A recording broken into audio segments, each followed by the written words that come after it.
চট্টগ্রামে কয়টা ঘটনা ঘটেছে, কয়টাতে গ্রেফতার হয়েছে আসামি, আমি জানি না।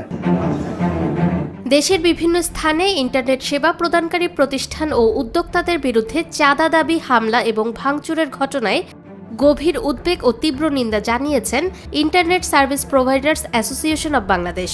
মঙ্গলবার চট্টগ্রাম প্রেস ক্লাবে বিকাল ৪টায় সংবাদ সম্মেলনে ভাঙচুরের ঘটনায় গভীর উদ্বেগ ও তীব্র নিন্দা জানিয়ে সরকারের হস্তক্ষেপ কামনা করছেন তারা।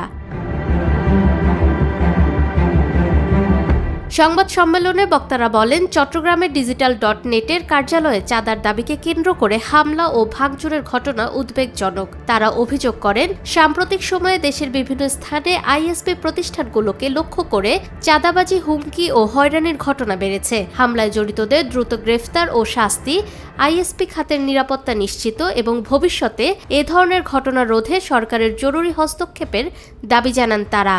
আইনের কাছে বিচার চাচ্ছি, সাধারণ মানুষ হিসাবে, সাধারণ ব্যবসায়ী হিসাবে আমরা তো এটা বিচার চাচ্ছি। আপনারা তো সবই জানেন চট্টগ্রামে কয়টা ঘটনা ঘটেছে, বেশ অনেকগুলো ঘটনা ঘটছে না, কয়টাতে গ্রেফতার হয়েছে আসামি, আমি জানি না।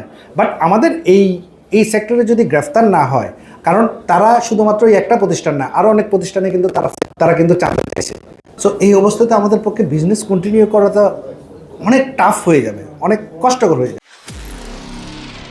নিরপেক্ষ, সত্য প্রকাশে আপোষহীন।